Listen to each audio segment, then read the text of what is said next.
y compartían la fe, compartían la doctrina, el poder del Evangelio. Y como el mismo Pablo decía, porque no me avergüenzo del Evangelio, porque es poder de Dios para salvación.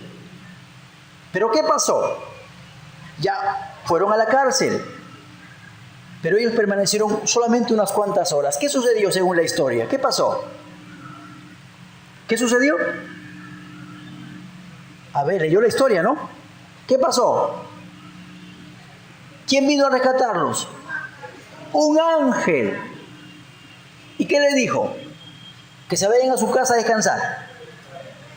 ¿Qué le dijo? Vuelvan al templo. Vuelvan con la gente y compartan otra vez el Evangelio de Jesucristo. ¿Sabe qué notamos aquí? Que Dios está respaldando el mensaje. Que Dios respaldó el mensaje. Lo vemos del principio hasta el final de Hechos y siempre lo ha hecho Dios. Siempre Dios ha respaldado el Evangelio. Y el Señor lo respalda de una u otra manera. En este caso lo está haciendo con milagros. Y mire lo que dice la palabra. Avanzamos por favor un cuadro más. Mire el texto. Mire, id por todo el mundo y predicad el Evangelio a toda criatura. El que creyere y fuere bautizado será salvo, mas el que no creyere será condenado. Y estas señales seguirán a los que creen. En mi nombre echarán fuera, ¿qué cosa? Hablarán nuevas lenguas, tomarán en las manos serpientes, y si bebieren cosa mortífera no les hará daño. Sobre los enfermos pondrán sus manos, y ¿qué cosa pasará? ¿Sabe de quién está hablando ahí? De los evangelistas, de los que creen. El Señor, hermano, hermana, quiero que comprenda, los mandó a una comisión de evangelizar, pero no los deja solo a los discípulos, los respalda. Y una evidencia de respaldo es que Dios abre el camino, acaba con la oposición, haciendo milagros. Lo vemos aquí, el Señor hizo milagros para abrir camino. Ahora es interesante notar que los milagros no fueron para crearles fe a las personas. Porque si eso hubiese sido el propósito principal de los milagros, hubiese dicho, bueno, mira, se salvó por los milagros y no por la fe en Jesucristo. ¿No es cierto? No fue así. Los milagros estaban respaldando el Evangelio, es decir, el creer por fe en el Señor Jesucristo. ¿Y para qué fue? Para abrir camino, para destruir al enemigo que se opone al Evangelio, para derribar, para destruir argumentos mentales, por ejemplo, para romper corazones duros de las personas, para que ellos por lo menos sepan de que el mensaje que traen no es mensaje de hombres, es mensaje de Dios.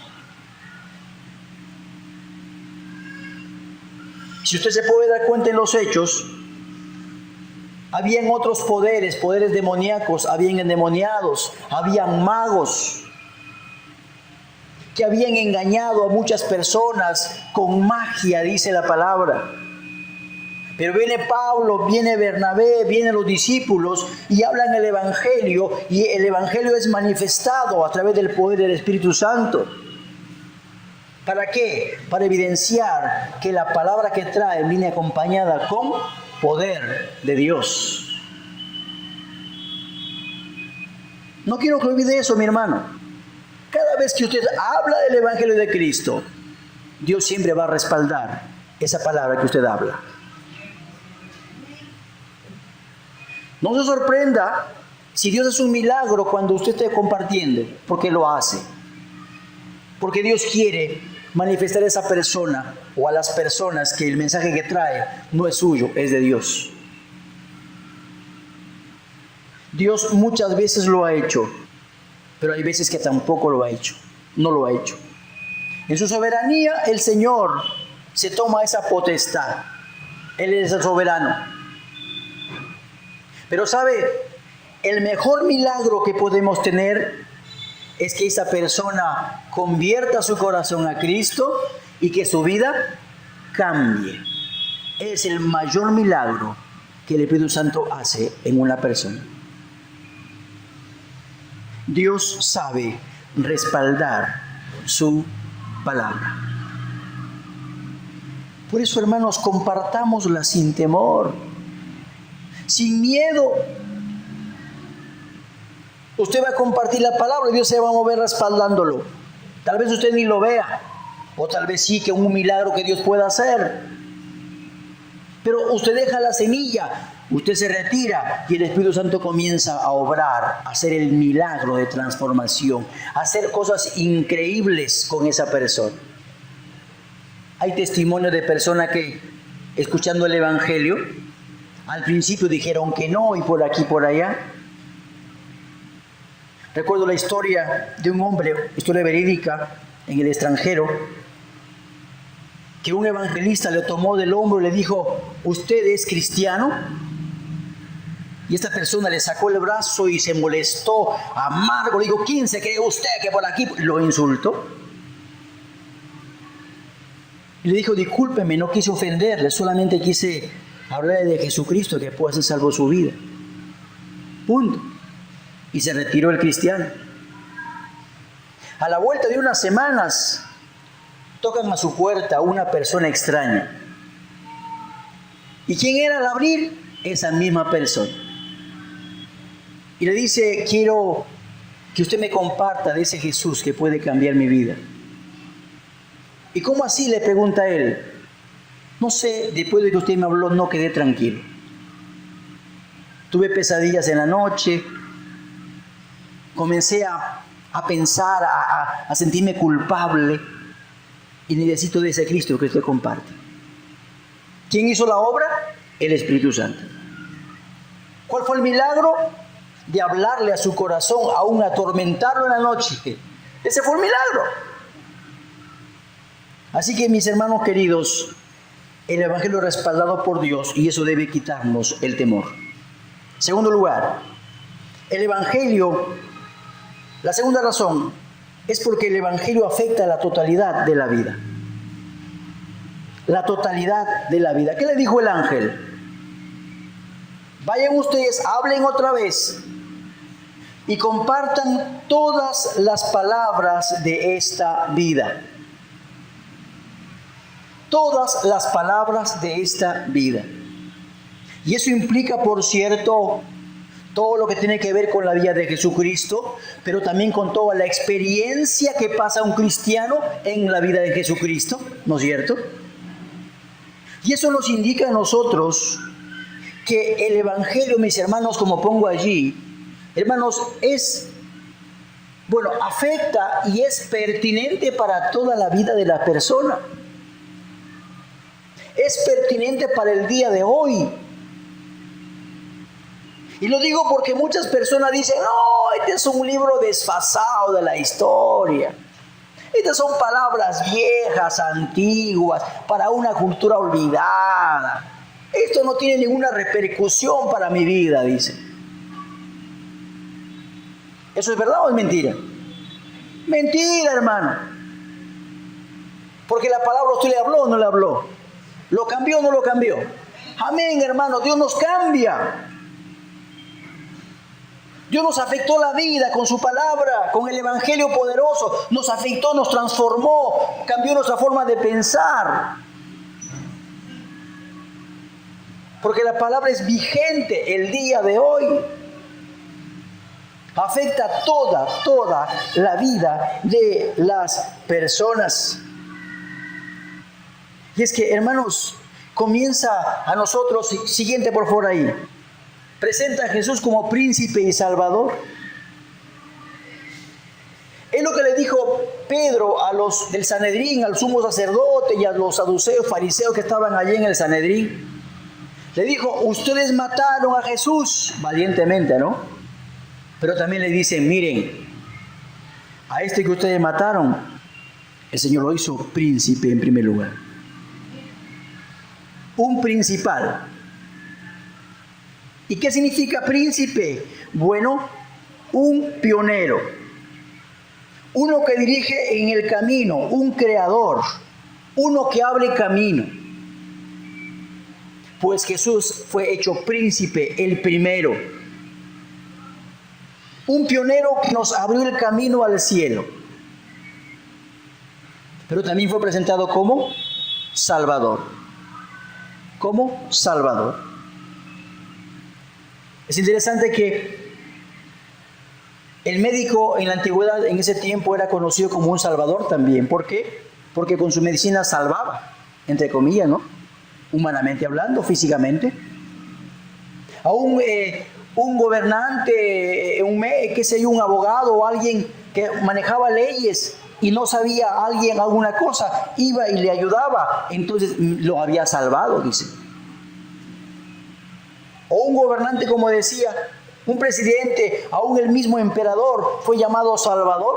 ¿Por qué? Porque hizo cosas buenas para la gente y les ayudó y les proveyó algo. Entonces me ha salvado de la pobreza, de la hambruna, de lo que fuere. ¿Se da cuenta usted? Eran llamados salvadores. Pero Jesús, usted sabe, es salvador de todas las cosas. Porque Jesús no solamente salva el alma y el espíritu, ¿no es cierto? Sino también salva nuestro cuerpo. Hermanos, el cristiano no pierde absolutamente nada siendo cristiano.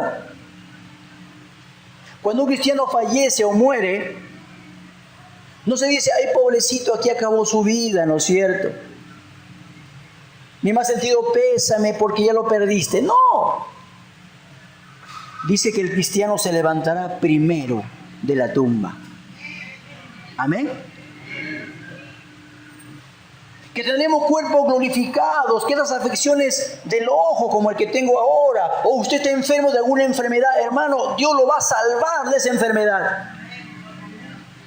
Porque en su presencia no hay enfermedad alguna, hermano. Este cuerpo que tenemos ahora, mortal, será inmortal luego, cuerpo glorificado, sano completamente, santificado, no habrá pecado en nosotros, dice la palabra. Qué maravilloso, porque nuestro Dios es Salvador. Pero también, hermanos, nos conduce a la persona al arrepentimiento y al perdón de pecados.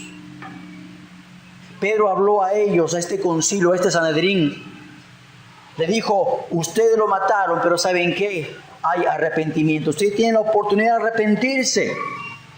Tienen la oportunidad de, ¿qué cosa? De ser perdonados por el Señor. Y toda persona necesita lo mismo.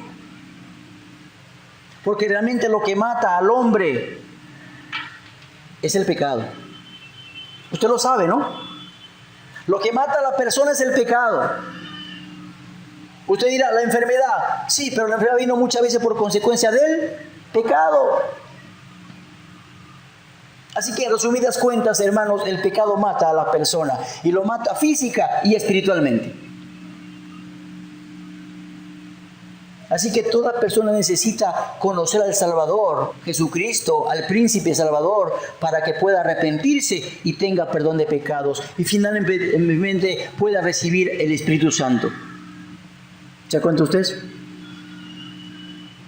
Pueda recibir la morada del Espíritu Santo en él, en ella, para que pueda conducirse por el camino, para ser propiedad de Dios, porque somos propiedad de Dios porque somos sellados con el Espíritu Santo en nuestro corazón, dice la palabra en el libro de Efesios. ¿Se da cuenta usted? Así que, mis hermanos queridos, realmente el Evangelio afecta la totalidad de toda la persona. En tercer lugar, hermanos, es porque el Evangelio es predicado en el nombre de Jesús. Porque es predicado en el nombre de Jesús. Mire, los discípulos aquí se llamaron testigos juntamente con el Espíritu Santo. Pero no solamente fueron testigos, sino también fueron comisionados como embajadores. Aquel que viene en representación, en autoridad, viene con el mismo nombre, con la misma potestad que el mismo rey o presidente a otro lugar, a otra nación, para hablar sobre algo, para un trato definido. El testigo es aquel que vive la experiencia, ¿no es cierto? Que lo ha visto, que lo ha tocado, que ha palpado, que lo ha sentido y lo anuncia. Pero dice la palabra, mire, así que somos, ¿qué cosa? Embajadores. ¿En quién? ¿En nombre de quién? De Cristo, como si Dios rogase por medio de nosotros. Os rogamos en nombre de Cristo, ¿reconciliados con quién? Con Dios.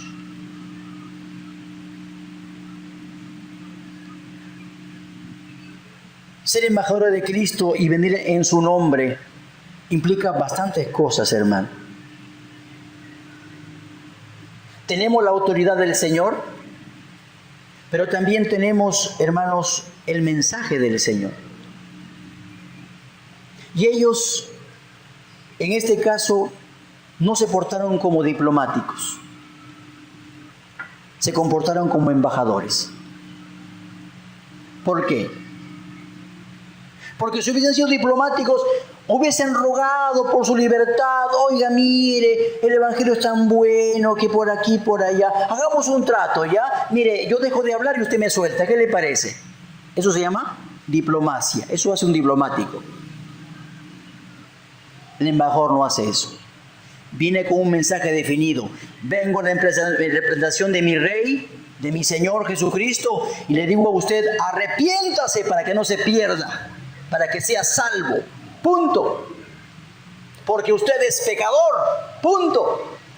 No hay trato. Solo en Cristo usted puede ser salvo. Punto. No hay más. No que le voy a decir, ¿sabe qué? Como una indulgencia, usted haga esto para que sea salvo. Eso es diplomacia, hermano. El diplomático tranza para un interés personal del país que lo representa. ¿A quién representa? El embajador no. Trae el mensaje contundente, radical, de lo que se ha determinado. ¿Se entiende lo que digo? Ellos fueron gente tajante porque fueron embajadores. Le dijeron ellos, ustedes mataron a Jesús, punto.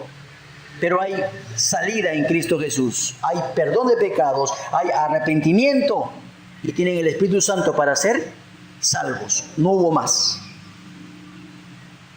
¿Se da cuenta usted eso? Usted y yo venimos en el nombre de Jesús porque representamos no solo la autoridad, sino el carácter de Jesús. Porque mire los versículos. Siguiente versículo, por favor, para ir avanzando y terminando. Mire. Y todo lo que pidierais al Padre en mi nombre, lo haré para que el Padre sea glorificado en el Hijo. ¿Se da cuenta? En otras palabras, tú pídelo en mi nombre. ¿Por qué? Porque yo lo gané para ti.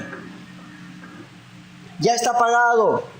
Pídele a mi Padre porque yo lo gané para ti. Pídeselo solamente y mi Padre te lo va a dar. Porque usa mi nombre para decir, yo vengo en el nombre de Jesucristo para que usted me dé. ¿Se da cuenta usted eso? Qué tremendo el nombre del Señor. Para que en el nombre de Jesús se doble toda rodilla de lo que está en los cielos y en la tierra y debajo de la tierra. Hermanos, el nombre de Jesús, he dicho, representa su naturaleza, el carácter de Dios.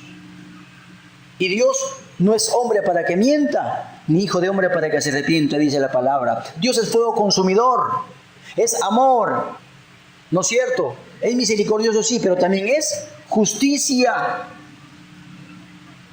Él ama la justicia y va a actuar con justicia. Así que toda rodilla se va a doblar.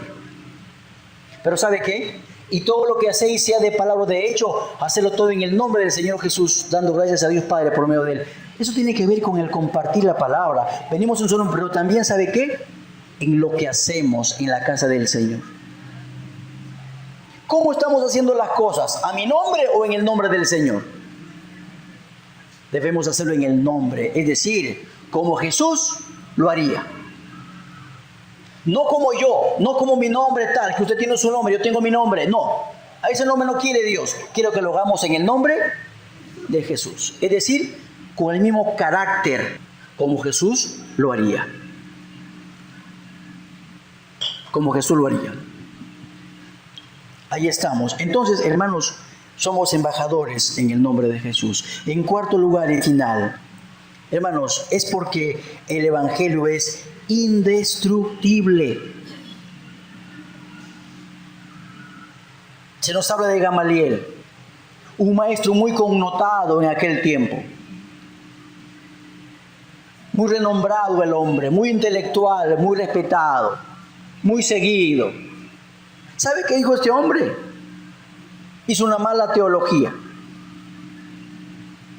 Rebajó a Jesús a ese tal Teudas y al tal Judas.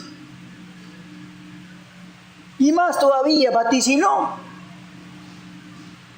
diciendo que así como Teudas y también como Judas surgieron, y cuando murieron todos se esparcieron y todo desapareció. Y él dijo y aseveró a todo ese concilio, a todo ese Sanedrín, eso mismo va a pasar con esta gente. Así que, ¿qué sucedió? ¿Pasó o no pasó? ¿Qué pasó con el Evangelio de Jesucristo? ¿Fue destruido o no fue destruido? ¿Por qué lo cree usted? ¿Sabe qué? Sí, es cierto, porque usted y yo estamos acá. Porque este Evangelio, hermanos, en la historia, Dios lo ha protegido, lo ha guardado, lo ha respaldado, hemos dicho, y lo ha preservado. Hubieron hombres que quisieron destruir el Evangelio, quemando las Biblias, matando a los cristianos. Y uno vaticinó que en unos cuantos años no va a haber cristiano alguno en la tierra. ¿Y sabe qué pasó? Su casa, después de un tiempo, fue la casa de la Biblia. ¿Qué le parece eso? Hermanos queridos, hay textos bíblicos y con eso quiero ir avanzando y terminando. El consejo de Jehová permanecerá para siempre. Los pensamientos de su corazón por todas las generaciones. Vamos a pasar, hermano. Otro texto, rapidito, a ver. Otro texto. Y yo también te digo que tú eres Pedro, y sobre esta roca edificaré mi iglesia, y las puertas del Hades no prevalecerán contra ella. La iglesia que está fundada en el Evangelio de Jesucristo. No a Pedro, ¿ah? Otro más. El cielo y la tierra pasarán, pero mis palabras, ¿qué cosa? No pasarán. Hermanos, si es la palabra indestructible, ¿por qué tener miedo entonces? ¿Por qué creer a las personas que te dicen, oye, este libro es viejo, antiguo, que mira, ya pasó de moda? No, no ha pasado de moda, es pertinente, lo he dicho. Y la palabra lo dice. Conclusión, por favor, rapidito. Mire, no temas delante de ellos, porque contigo estoy para librarte, dice Jehová. Siguiente texto, por favor. Tenemos también la palabra profética más segura, a la cual hace bien estar atentos, como a una antorcha que alumbra en lugar oscuro, hasta que el día esclarezca y el lucero de la mañana salga en vuestros corazones. Hermanos, tenemos en verdad la palabra más segura, por lo cual no debemos temer de ninguna manera. Quiere el Señor hacernos entender que necesitamos quitar de nuestra vida el temor, el miedo de hablar del Evangelio, por estas 4 razones que la Biblia ha dicho esta mañana. Que el Señor realmente nos ayude. Oramos, por favor, vamos a orar un momento.